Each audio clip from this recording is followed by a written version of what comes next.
So there's a story behind this piano also. This was Molly's grandmother's piano that was in the family for a long, long time. She flew up to the Bay Area. It was at your parents' house, Molly? So it was at Molly's parents' It was at Molly's parents' house in Santa Cruz Mountains, Watsonville. And she flew up there. She rented a U-Haul truck that she drove home. She got all the way home. This is what, 20 years ago? And our main electrical line used to be a little bit low in the driveway. And all of a sudden I was home and I heard a loud explosion. And all the power went off in the house because she didn't quite clear the main power line in the front.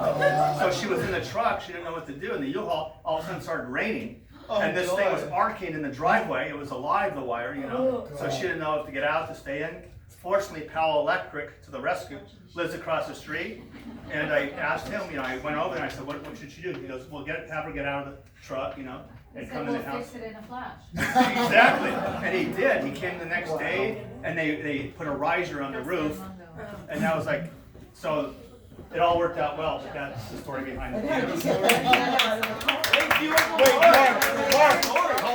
Mark, how long ago was this? How long ago was this? Mason's 22. So, And wait, we're just hearing this story now? We could have been chewing on this for years. Speaking of stories, Phil, I have more. Can I get in here? Phil, What a good transition. Phil, we started. Yes. So, you guys might remember. You guys might remember these antlers from about 5 years ago. Talking antlers at Neil and at Terry and Phil's Hanukkah party. Oh I yeah. brought these out. That was the same party where I bought Molly a squatty potty for her Hanukkah gift. And let's just say that was the last Hanukkah I was able to buy her a gift for. Hey Mark, next time at your house, you can pick up the squatty potty. As a matter of fact, that was the last time I was able to buy her a present for anything. So, Why is that? because she was so embarrassed and she hated the squatty potty. Can I borrow something that we use in the bathroom? Squatty potty's the shit. So speaking of Molly, I knew I loved her. I knew I loved her from the first time I saw her Great Expectations video in the office. But I didn't really fall in love with her until I went to her family's cabin in Canada, in British Columbia, and I saw how she cleaned freshly caught trout. Ooh. You see, Molly, That's time. all Molly's high school friends, you know, every summer, they were smoking stuff, but the only thing Molly was smoking was fish at the cabin in Canada. So Mason, Dick, and I, every night and every morning, we would go out trolling on the boat, and when the water was calm and the fish were biting. Phil, can you picture that? and we would catch freshly caught trout. And you see, I love catching fish, but I don't like cleaning them. So Molly, oops, I keep doing it. Breaks the antlers. You got it one more Oh, time. yeah, there you go. Molly taught me how she would clean fish without getting her hands dirty, and it was pretty impressive. So you would get a rainbow trout, you would catch the rainbow trout, you know, in the lake. Gorgeous. It's got some fuzz on it. And then she would cut the head without taking the whole head off, but she'd cut this part and this part. Did everybody see? On the Einbund chip. And then she would cut the bottom part of the fish underneath the belly, and then she would grab the head and she would just rip it, and all the guts would come out along with the head, so she wouldn't have to put her hand in there to clean it. It was very impressive. Genius. Their job. That was her job. I would catch them, she'd clean them, and Dick and Mason So would she's cook got to them. leave now to do that. To go do her job. Thank you, Where Molly. can you get up again? But it all, 1,000 fish a day. Pretty good. we ate pretty well too that summer, didn't we? So, but in all seriousness, let's not forget the reason we're here today, and that's for Father's Day. Merv, introduce yourself. Merv, read your own bio. Dad, I'm amazed to see in this room the legacy that you and Mom created. Oh my God. You have 4 kids, and in turn, we all got married and had our own kids. My dad has always been and continues to be a great role model for his family. He has always worked hard to support his family, and believe it or not, is still doing real estate deals to this day. Not quite as many gold days. Despite always working long hours, he has always been available to all of us and helping us with whatever we needed. He has maintained his longtime friends by being loyal to them, and he continues to lead an active lifestyle. Now, anybody else want to say anything about their dad, Mason? Oh, sorry, and please remember to have the talking antlers before speaking. Pass. Mason will pass. Mason. Larry? I'm not gonna force it, but First of all, it's great to see Todd and Bonnie and Marcy. It's amazing. And Jessica. Yeah, I got it, Bonnie. So good to see you guys. Yeah, and you happy too. Father's Day. Thank you. Good to be And here. I started working on my bio this morning, but after hearing Todd's, I just ripped mine out. So thanks, Todd. But I would tell you that my very first backstage concert was when we went to a cousin's bar mitzvah, David Raffles, and Todd said to me, you know, instead of going here, because it's kind of boring, at the party, do you want to go see Poco backstage at the Santa Monica Civic? And there we went, and Todd just got us back there, and I'm watching this band like from the sides, backstage. It was phenomenal. Whoa. With Timothy B. Schmidt was in the band, right? Good memory. All right, so I just, Dad, you know I love you more than life itself, and I just wrote a couple of little things here. That's why we're an hour late, because he Yep. Yeah, because I left my phone at home. That's why. Google Docs. Google Docs. Or text it to Older somebody. people here that would use a piece of paper and a pencil. Yeah, I'm on full-on millennial. You millennial. Right. airdrop. Then you would be using Google Docs. Avoid it. Because we know you can't trust Thank it. you, Matt. Still a ways to go. You're closer. Then a piece of paper and a pencil. Anyways, where is it here? you don't start speaking next, so don't cut him off. The best, not like the rest, wise like an owl, my hero. Thought he was perfect, my car broker, my real estate investment advisor, my rock, the thinker, the soft-spoken leader, gentle yet firm father's hand. Gives clarity in murky waters, funny to hear him laugh. Always told me life was about attitude. A gazillionaire in other ways than financially. Respectful, honest, ethical, generous, available. Was at almost every one of my games. Family man, computer savvy, not. Easygoing, provider, takes care of all of us. Fun, supportive, would give you his last dollar. Still working hard, poised, good dancer, insightful, never gave up, still doesn't give up, charitable, sadly getting older, always smiling, sadly not enough of him and me. Looking forward to many more years together. To the brightest star in the heavens, he's the greatest of all time. I love you, love you, love you, my dad.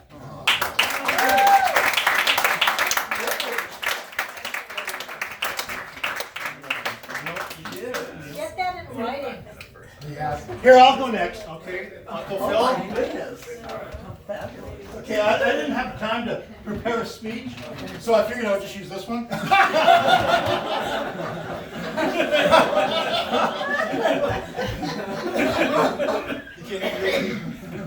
Todd Schiffman. He's here, right?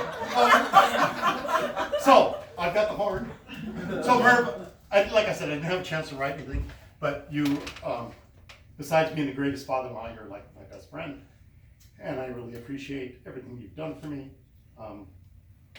There's not much you could say that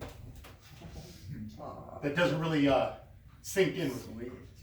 I think the world of you. That's all I got.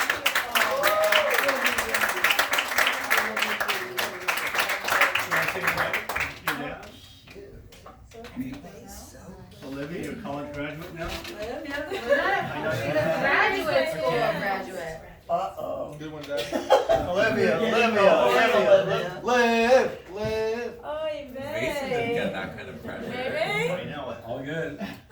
Well, I think we all know Neil pretty well. You can't believe a word that he says to you. He introduces you to 1,000 friends and you're like, these can't possibly be his friends. But they are. But besides the handful of clients, they're really his friends. He's a role model, I think, for many of us. An inspiration. He's helped me every day of my life get to where I am. I don't know why I'm That's getting good. sad. I love you so much. It's happy. we're so lucky to have a family that does this silly thing, I think. A lot of people have meaningless Father's Days and they hate that they have to drive home and see their parents, and we're really lucky that we enjoy it and we like to do it more than once a year.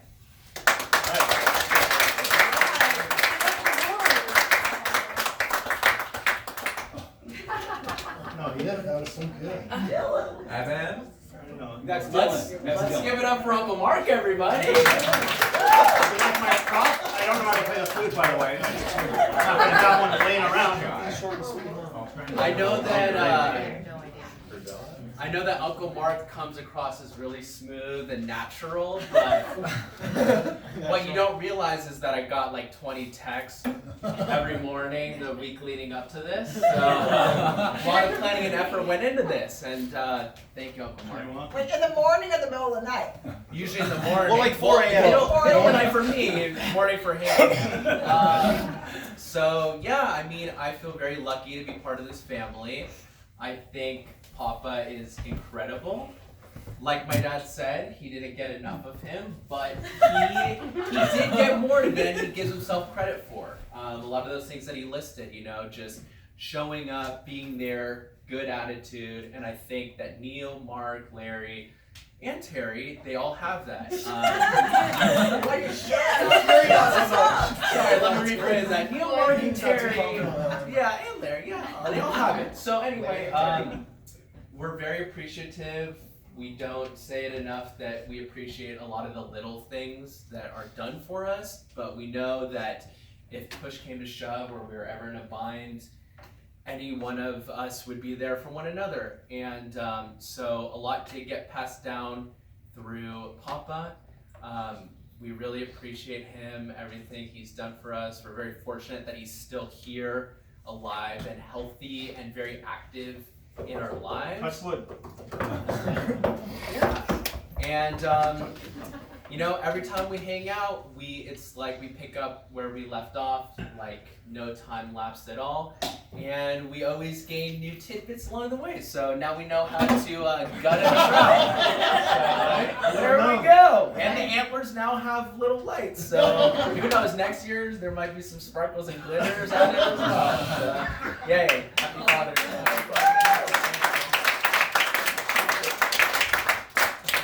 I think I'll make the tuna that way next year. Wait, you have to have these if you're gonna say something. No? You're done? So, you're done? Wait, you never started. I get it from my brother. Adams? Austin? Leon. Come on, Austin, you're so quiet. Let's hear it. Yeah, a lot of insight. No, on it. I don't have anything prepared, That's and you fine. guys have already said all the good stuff. There's some stuff written over there. Actually, I would take Larry's. Austin, just say ditto. Ditto, guys. What he said. Next year, Israel. Anyway, so my dad over there, great guy, you know. He's an inspiration.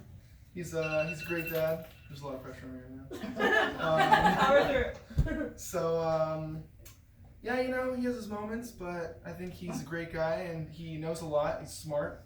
He's always been really helpful and creative. That's good, you know. I want someone who's good at solving problems, helps me solve my problems, and he knows how to fix just about everything too, which is great. That's true. If you ever have anything wrong, Yes. or you ever don't know anything, he'll know the answer. He always has. But yeah, I don't really know what else to say, honestly. All right. What That's about Perfect. I already said Yeah. Papa. You wanna say anything? You don't have to. You don't have to. No? Don't take it unless you're gonna, they're sacred, you know. Say it's all true. Dad is a source. You know, it's too bad that Eunice wouldn't be here. She'd be so happy to be with all you family and the memories that we've all had together before she passed and all the things that she missed. Hopefully, from looking down from heaven, she's been to all of our affairs and she has seen her children and grandchildren grow. And I feel good that this is the way I feel, that she actually has always been part of us. And I'm so happy for the family as a whole, because you've all grown, you've all been family people, you all want to be together, and like Mason, Dylan said, that we all seem to fit in no matter what. Linda said that you could take any one of her children, put her with any of their aunts and uncles, and they'd fit in. And I feel very fortunate that I was part of it. Great. I love you all, and thanks for being Okay. We're done with the speeches. We're going to go in the den and continue our multimedia presentation. Before we have dessert, it'll be a little bit lighter in here. So come and gather around, and don't worry, we've had 70 people in that room. If it seems a little crowded, But not so many Einbunds.